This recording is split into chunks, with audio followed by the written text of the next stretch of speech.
LNGയുടെ മൂല്യവർദ്ധിത നികുതി സംസ്ഥാന സർക്കാർ വേണ്ടെന്ന് വെച്ചതോടെ കേന്ദ്ര പൊതുമേഖലാ സ്ഥാപനമായ ഫാക്ട് തിരിച്ചുവരവിന്റെ പാതയിൽ.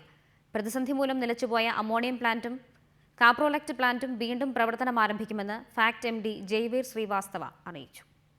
ഫാക്ടിനുള്ള LNGയുടെ മൂല്യവർദ്ധിത നികുതി വേണ്ടെന്ന് വയ്ക്കുവാൻ സംസ്ഥാന മന്ത്രിസഭാ യോഗം കഴിഞ്ഞ ദിവസം തീരുമാനിച്ചിരുന്നു. വാറ്റ് ഒഴിവാക്കുന്നതോടെ LNG ഏകദേശം $13 FACTക്ക് ലഭ്യമാകും. LNG $15 താഴെ ലഭിച്ചാൽ പ്രതിസന്ധി മറികടക്കാമെന്നാണ് ഫാക്ട് അധികൃതരുടെ കണക്കുകൂട്ടൽ. അതുകൊണ്ട് തന്നെ പ്രതിസന്ധി മൂലം നിലച്ചുപോയ 2 പ്ലാന്റുകളും ഉടനടി പുനരുജ്ജീവിപ്പിക്കാൻ ഫാക്ട് തീരുമാനിച്ചു കഴിഞ്ഞു. 4 ആഴ്ചയ്ക്കുള്ളിൽ അമോണിയം പ്ലാന്റും അതിനുശേഷം കാപ്രോലക്ട് പ്ലാന്റും വീണ്ടും പ്രവർത്തനം തുടങ്ങും. ഫാക്ടിന്റെ കൊച്ചി നിലയത്തിലെ 150 ഏക്കർ സ്ഥലത്ത് വൈദ്യുതി നിലയം സ്ഥാപിക്കുക എന്ന ലക്ഷ്യത്തോടെയാണ് സംസ്ഥാന സർക്കാർ വിട്ടുവീഴ്ചകൾക്ക് തയ്യാറായത്. സംസ്ഥാന സർക്കാരിന്റെ ആവശ്യത്തോട് അനുകൂലമായി ഫാക്ട് MD ജയ്വീർ ശ്രീവാസ്തവയും പ്രതികരിച്ചു. But to run a company, you need certain time, certain sacrifices. We are open for sacrifices for the survival and profitability of FACT. ഫാക്ടിനുള്ള പുനരുദ്ധാരണ പാക്കേജ് ഉടനടി ലഭിക്കുമെന്ന പ്രതീക്ഷയും മാനേജ്മെന്റിനുണ്ട്. ശ്യാമാലഞ്ചേരി, റിപ്പോർട്ടർ, കൊച്ചി.